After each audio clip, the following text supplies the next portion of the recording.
Selamat datang saudara-saudari. Kita sudah belajar bahawa roh jahat bukan baik. Dia adalah yang jahat sekali. Dan apa roh jahat ini buat kepada manusia? Ya.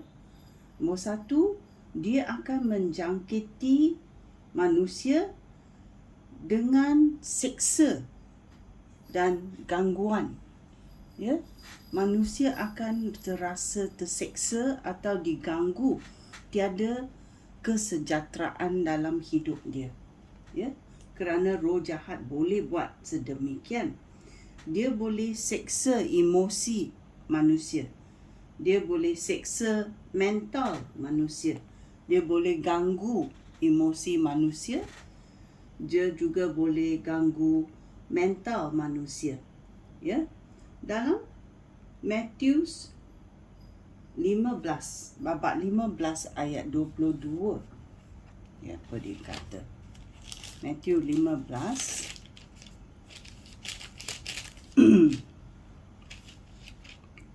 ayat 22 berkata, "Anak Daud, kasihanilah saya. Anak perempuan saya dirasuk roh jahat dan keadaannya amat teruk." Ya. Bila seseorang dirasuk oleh roh jahat, keadaannya tidak akan baik. Kerana roh jahat datang untuk mencuri, memusnahkan dan membunuh. Ya. Dalam Matius 15:22 kita tahu sengsara perempuan itu, anak perempuan itu. Ya. Dan dalam Matius 17 ayat 15 dan ayat 18 berkata, ya, "Tuan, kasihanilah anak lelaki saya. Dia menderita penyakit gila babi.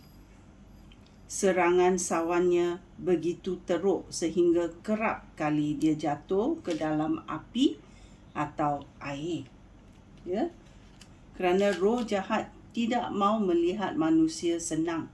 Dia mau menyiksa manusia dan mengganggu kesejahteraan manusia. Ya. Ayat 18 berkata, Yesus menengking roh jahat itu dan roh jahat itu pun keluar daripada anak itu. Pada saat itu juga anak itu sembuh. Ya. Kalau seseorang dijangkiti roh jahat, ya, dan roh itu dihalau keluar dengan kuasa Yesus, nama Yesus dan darah Yesus, ya, orang itu menjadi sembuh, ya, kerana tiada lagi jangkitan itu. Macam kita bila kita dapat sesama, badan kita letih lesu, ya, dan bila kita sudah sembuh, badan kita akan berlainan, kan? Ya, sama juga prinsip macam ini. Ya. Dalam Lukas babak 6 18, ya, dia berkata,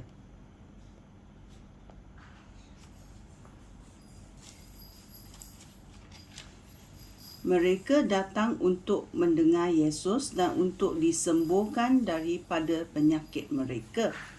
Orang yang dirasuk roh jahat juga datang dan disembuhkan. Ya. Orang yang dijangkiti roh jahat boleh disembuhkan. Ya. Boleh disembuhkan. Ya. Dan apa lagi yang kita tahu bahawa dalam Kisah Rasul-Rasul babak 5 ayat 16 dia berkata, ya,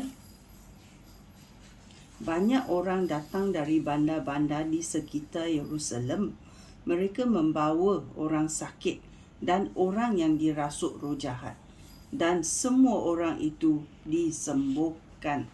Ya, kerana kuasa Tuhan itu sangat kuat. Belas kasihan Tuhan pada orang yang dirasuk roh jahat dan yang sakit. Ya, ditimpa kesakitan, ya, boleh disembuhkan kerana Tuhan ada kuasa penyembuhan. Ya.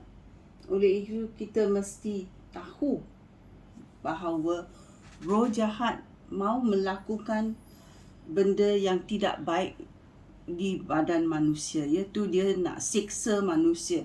Dia nak ganggu manusia supaya manusia tidak ada kesejahteraan. Tetapi kita tahu kemenangan ada di dalam tangan Yesus.